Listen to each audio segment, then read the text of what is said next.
The Blue Jays didn't win fans over with one swing or one hot streak. They won them over with something way more dangerous to a fan base: a roommate house. 3 guys connected through the Buffalo grind, living together at spring training, accidentally becoming the most rewatchable storyline Toronto had. And when it finally got ripped apart twice, it didn't feel like baseball business. It felt like your favorite show got canceled mid-season, right after the writers finally figured out the characters. Because the moment that turned this from cute team content into legend wasn't a walk-off, it wasn't a bat flip, it was a completely normal sentence said with the confidence of a final boss. I got him in Catan tonight. And if you've ever lived with roommates, you already know why that line matters, even if you don't know baseball. I think we were just like on FaceTime one night, us 3, and we're like, hey, you want to live together? And we're like, yeah, why not? Like, we like each other, so why not? They texted me and were like, hey, where are you living for spring training? We're looking for a spot. And I jumped on it.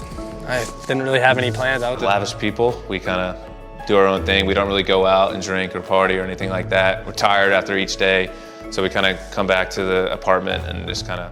Before we dive deep into the rise, the fall, and all the hilarious moments in between with Ernie Clement, Davis Schneider, Spencer Horwitz, and Joey Loprofito, leave a comment down below. What is your favorite Blue Jays roommates moment of all time?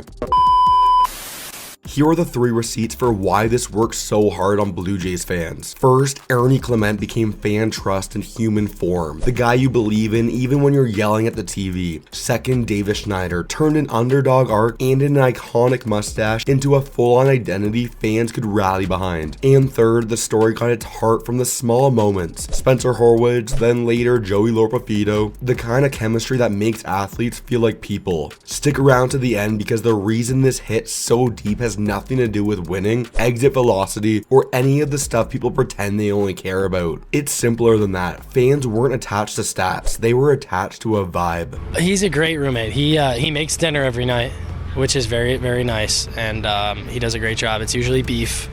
Actually, it's always beef. This story doesn't start in the bright lights. It starts in Buffalo, where baseball feels like a waiting room with cleats. You're close enough to the majors to taste it, but far enough that one rough stretch can shove you right back into the maybe next time category. That's the unspoken tension behind everything. These weren't guys with guaranteed careers and permanent lockers. These were guys trying to stick living, the options, minors to majors loop, doing the mental math every day. If I don't perform this week, where am I next week? And out of that pressure cooker came the simplest thing that fans can always recognize: real friendships. It wasn't glossy, it wasn't corporate, it was 3 teammates who lived together at spring training, and the team's coverage leaned into it because, let's be honest, if you're going to put cameras anywhere, put them where people are most themselves. A spring training house is basically a truth serum with Wi-Fi. That's how the roommates brand formed, not as a marketing plan, but as something fans could believe was real. And the glue guy in it all was 100% Ernie Clement. It's just because we're gonna need everybody to help at some point this year. All the stuff, crazy stuff that can happen throughout a season. Ernie Clement is the kind of player every fan base adopts like a family dog. Not because he's the flashiest, but because he shows up every day with the same energy. I'm doing my job and I'm doing it hard. He's a utility infielder, second base, third base, shortstop, popping up wherever the team needs him, like the baseball version of that friend who owns a pickup truck and suddenly becomes the group's problem solver. Fans latch onto that, especially when a season gets messy, because hustle is the one thing you can't fake. Clement's whole vibe reads like effort and versatility. The grinder who earns trust the old-fashioned way, by being willing to do the unglamorous stuff without complaining. And when you put that personality inside a roommate storyline, it becomes even more powerful. Suddenly, he's not just utility infielder, he's a character in the storyline. It's not surprising that his identity got officially reinforced with recognition for playing hard, exactly the kind of stamp that matches how fans already saw him. That's why he became the anchor of the whole thing. When everything else feels uncertain, the grinder feels reliable, but the anchor isn't the reason the story goes viral. The spark is. And the craziest part of the entire thing was he was dropped from the Oakland Athletics before joining the Toronto Blue Jays. And I'm gonna be honest, I don't want to get dropped right now either. It's literally my biggest fear. And I have a goal of reaching 100 subscribers before opening day. So if you're enjoying this video and want more Blue Jays content, make sure to click that juicy red subscribe button.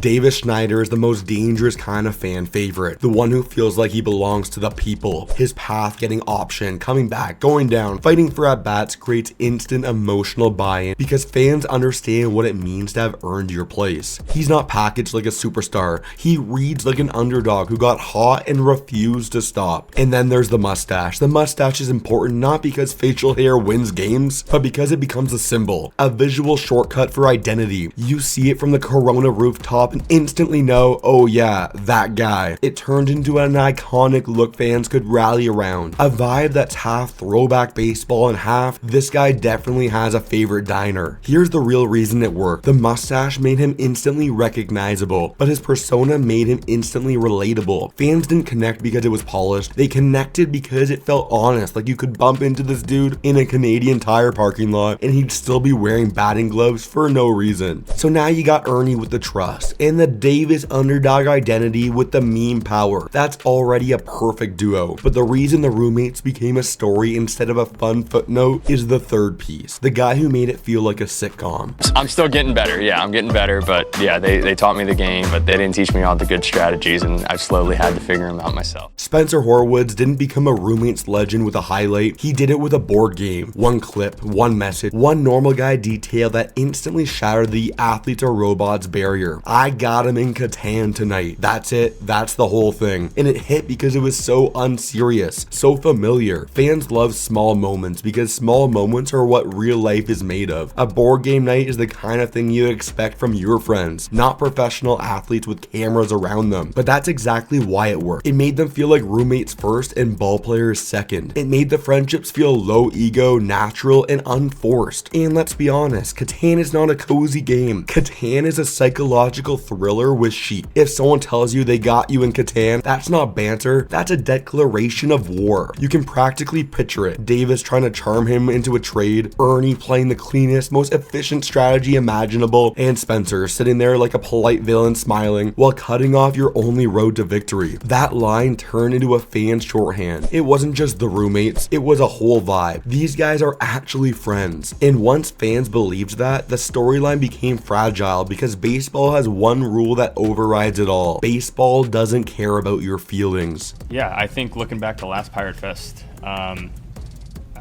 didn't know what to expect. And it was a lot of firsts for me, a lot of new, a lot of change. Roster churn is the silent villain of modern sport, and this storyline ran headfirst into it. Spencer Horwitz's path out of Toronto happened on December 10th, 2024, and what made it sting even more is how quickly the transaction chaos unfolded. Like the baseball universe couldn't even let fans process it before turning the page again. And that's when the roommates stopped being just funny. They became bittersweet because it wasn't just we lost a player, fans lost the dynamic, the wholesome third roomie energy. You know that feeling when one person leaves a friend group and everything still works, but the timing is off, the jokes land differently, the silence lasts longer. That's what this trade felt like. Not catastrophic, just quietly sad in a way fans didn't expect to feel about a spring training house storyline. But the story didn't end there. It did the thing sequels do when the original cast member leaves. It introduced a new character and hope you still cared. Who was more annoying as a roommate, Ernie or Joey when he was there?